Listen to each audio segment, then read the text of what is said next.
You know those actors always sitting in their trailer eating foie gras, pulling out their teeth to get into character. Wait, what? Whether it's full-on method acting or just standard issue massive bodily transformations to get the look just right for their latest part, there are a ton of actors who go above and beyond for their craft.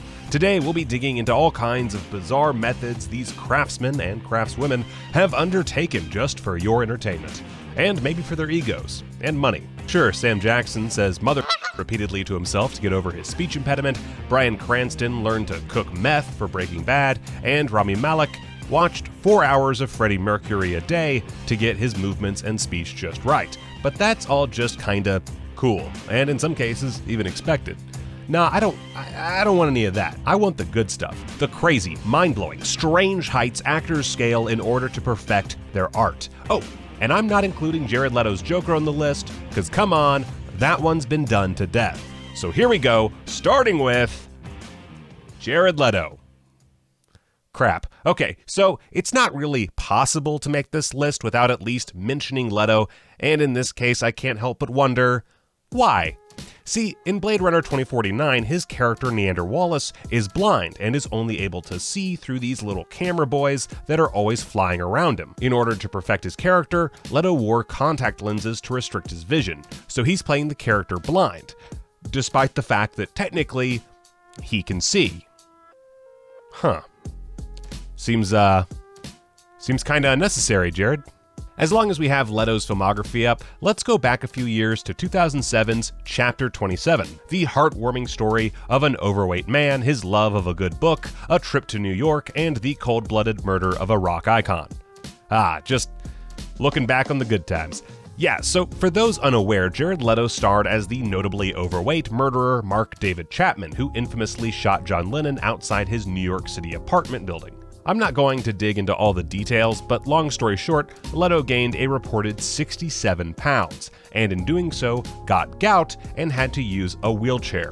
While Leto would go through some serious weight loss for various roles throughout his career, he has stated that he'll never try this level of weight gain ever again. Okay, how about an actor who isn't renowned for pulling out a new method acting gimmick every time he gets a role? How about, I'm gonna paint Paradise Square with his blood. 2 coats. Oh, come on! Okay, fine. Let's talk about Daniel Day-Lewis. The dude's done a lot for his roles, and I know you'll yell at me in the comments if I don't bring it up, so here goes. He learned check for The Unbearable Lightness of Being. He spent 2 days and nights in jail and got interrogated for In the Name of the Father. He refused to wear a modern coat and listened to a lot of Eminem for Gangs of New York, that's true, and went so far as to text co-star Sally Field in character while working on Lincoln. And you know, in general, it's best to just assume he stayed in character for any movie he starred in. It's the Daniel Day-Lewis way. Perhaps his most notable dive into a role was for 1989's My Left Foot. In order to portray Christy Brown, who suffered from cerebral palsy, Daniel Day-Lewis learned to write and paint with his toes and spent 8 weeks getting into character in a cerebral palsy clinic. As co-star and daughter of director Jim Sheridan, Kirsten Sheridan recalls, "He'd call you by your film name, and you'd call him Christy. It was madness. You'd be feeding him, wheeling him around. During the entire film, I only saw him walking once." That sounds real annoying. Speaking of method actors refusing to get out of wheelchairs, film legend Marlon Brando did just that for his film debut in 1950's The Men. Brando plays Ken Wilczek, a soldier in World War II who suffers a serious injury and winds up in a hospital, and later faces the challenging task of re-entering society. To prep, Brando spent a month checked into a veterans hospital, and during shooting, he would remain in his wheelchair on and off set. Not quite as frustrating as the Daniel Day-Lewis anecdote, but hey, give him time. Brando would develop his own methods of annoying the hell out of his fellow cast and crew, mostly by just straight up not knowing his lines. Back to body transformations, rapper turned actor Curtis 50 Cent Jackson didn't exactly hit the ground running with 2005's critically decimated Get Rich or Die Tryin', but that didn't stop him from, well, trying. And he's gone on to appear in various roles, including 2011's All Things Fall Apart, in which Jackson portrays a football player stricken with cancer. Basing his physical preparation on a childhood friend who died of cancer, Jackson lost 54 pounds for the role through a liquid diet and a whole lot of time on a treadmill. When this image of Fitty made the rounds online, people were rightfully concerned and astonished at his dedication. Unfortunately, the movie wound up going straight to video, and as far as critical appraisal went, well, the AV Club says All Things Fall Apart is only marginally more sophisticated in its treatment of cancer than The Room. Yikes. Meanwhile, Christian Bale lost 62 pounds for his role in The Machinist, in which he looks like Skeletor on a juice cleanse, only to muscle balloon up to 100 pounds in 6 months for his debut as the Caped Crusader in Batman Begins. Of course, that's not to mention his myriad of other transformations, including this delightfully schlubby look for American Hustle. Dude treats his body like it's a war criminal. Speaking of Batman, for his role as a petty criminal in Good Time, Robert Pattinson lived in a basement apartment, kept the blinds closed, and ate an aggressive amount of canned tuna.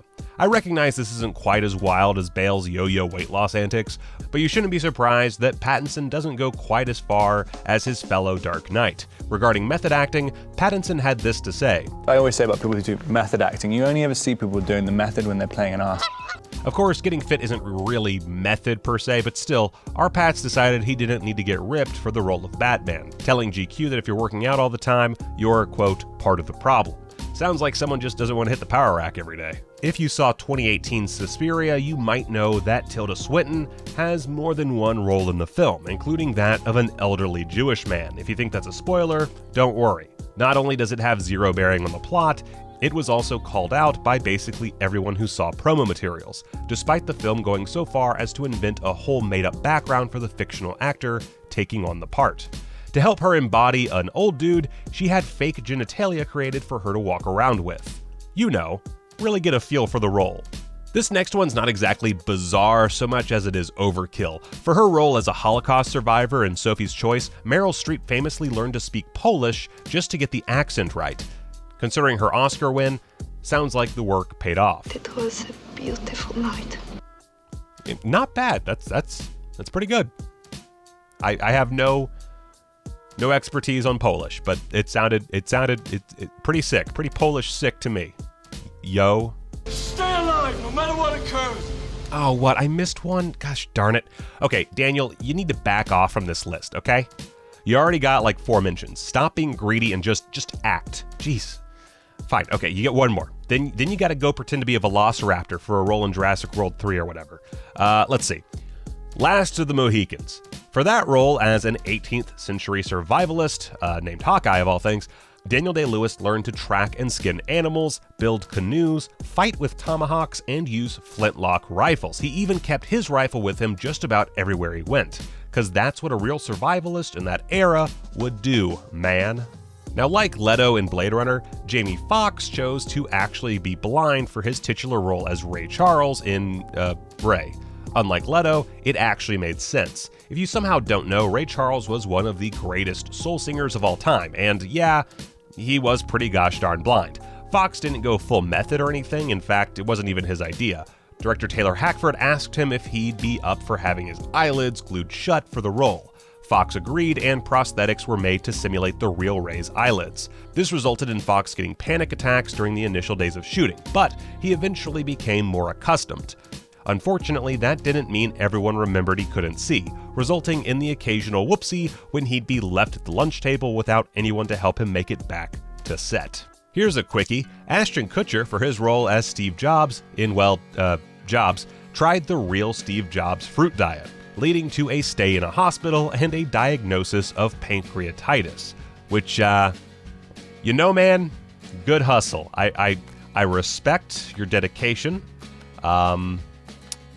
But, you know, as far as I know, Steve Jobs star Michael Fassbender did not do that. In 1996, Matt Damon took on a supporting role in Courage Under Fire, for which he ran a total of 13 miles a day, undertook a strict diet, and consumed lots of coffee and cigarettes to lose 40 pounds to play a heroin-addicted war veteran. The prep was so extreme that he had to be placed under medical supervision for months afterward. Francis Ford Coppola was so impressed by the transformation that he offered Damon the lead role in The Rainmaker, and Spielberg selected him to play the eponymous soldier in Saving Private Ryan. Now, I have plenty more physical transformations on this list, but let's just get gross for a sec. Leonardo DiCaprio slept in an animal carcass and ate raw bison meat for his role in The Revenant. And no, I'm not using that Han Solo clip. Ain't gonna do it. You know why? Because the carcass thing I just mentioned isn't true. Yeah, I had heard the same rumor about DiCaprio sleeping in a real dead horse as well, but the reality is he was almost definitely just exaggerating while describing a scene in the movie wherein he, you guessed it, sleeps inside his horse, which is dead, and missing some organs. As for the raw bison, as far as I know, that part's real, I guess. I know I should probably not include this one, but I gotta be the wet blanket here, and hey, I'm throwing you extras left and right. So, I mean, hell, Daniel Day-Lewis, that was like, what, 6 entries? Come on. Now, here's a legit crazy one that did happen, and we have the low-grossing film to prove it. In 2020's The Tax Collector, Shia LaBeouf got actual tattoos for a small supporting role in a movie critics mostly hated, and that seemingly only got talked about because of LaBeouf's extreme dedication. Also of note is his role in Fury, for which he cut his own face and had a tooth pulled out. To quote Sir Laurence Olivier, "Why not just try acting, Shia?"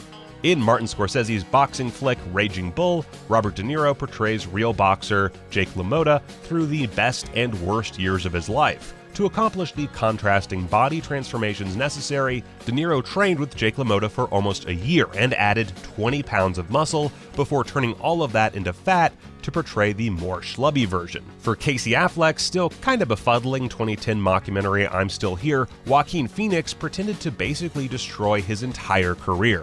He had public outbursts, humiliated himself on talk shows, and pretended to quit acting to pursue a rap career. The film defied any and all expectations, in kind of a bad way, since most distributors and audience members just didn't know what to make of it. Ironically, for a film that sought to explore the tenuous link between fact and fiction, most people who saw it still couldn't figure out whether it was meant to be taken seriously, and as a result, it just kinda disappeared from the public consciousness. Luckily, Joaquin is doing just fine. Now, much like Daniel Day-Lewis and Jared Leto, Tom Cruise is perhaps a little too serious in his journey toward being thought of as a rich, crazy person. And that's just the Scientology. Heyo! In the Mission Impossible films, Cruise has done everything from spending a year learning to breathe for extended periods of time underwater to participating in hundreds of halo jumps. That's not to mention all of the cliffs, buildings, and planes he's had to climb. Hey, Tom, try acting. You know what? Actually, wait. No. Keep doing what you do. It's pretty cool. I'm thoroughly entertained.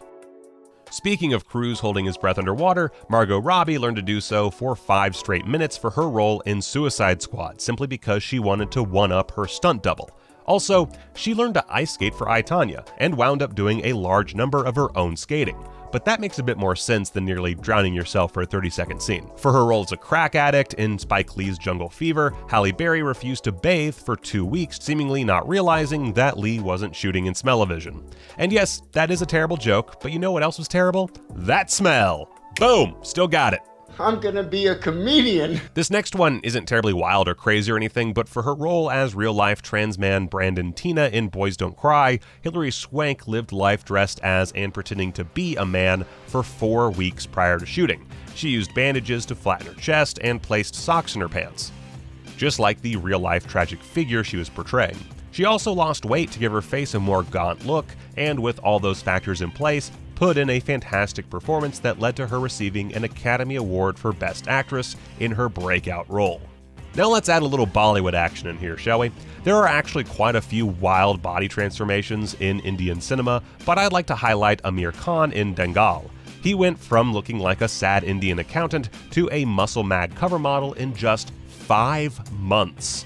To portray wrestler Mahavir Singh Phogat, Khan went through a rigorous training regimen that he's been very vocal you should absolutely not try. Really, 38% body fat to 9% in 5 months? Oh, and your doctor said it was a bad idea? I'm shocked. Shocked, I say. Okay, that's it for transformations. These last 3 are pretty weird without any weight gain or loss. Nicolas Cage did lose something for Birdy, but instead of fat, it was teeth. Specifically, he had 2 teeth removed without anesthesia to better understand the character in his scenes in the hospital wherein he's heavily disfigured. As Cage puts it, I wanted to look like I was hit. I can't do a Nicolas Cage. I wanted to look like I was hit by a bomb. It gave me a feeling of something I had lost. I felt this was a once-in-a-lifetime part, and it deserved that much. Alright, he also lost 15 pounds, you got me. Now let's take a journey into, wow, that's kind of messed up, man, land. Aaron Eckhart, and I can't believe I'm saying this, pretended to lose a child while attending a support group for parents who, well, had lost children, which seems morally wrong to me somehow. Unsurprisingly, it was a pretty emotional experience and even had a mental breakdown. Yeah, it sounds awful. But don't worry, we still have one more entry, and it's also pretty messed up. For his role in the BBC series The Fall, Jamie Dornan felt he really needed to get into the mind of a serial killer, since, you know, he was playing one. Now, most people would maybe just quell that thought, throw on Silence of the Lambs, and just play make-believe. But not Jamie. Nope. Instead, he literally stalked a woman to get into the headspace of, well, a stalker. Oh boy. He told the LA Times it felt kind of exciting in a really sort of dirty way. Cool. Of course, plenty more actors have done outrageous stunts in order to prepare for their roles, including a whole bunch of other body transformations, or in Dwayne Johnson's case, just staying massive all the time, something he managed to somehow add to for his role in Hercules, where he took in nearly 5,000 calories a day, which honestly just makes me hungry.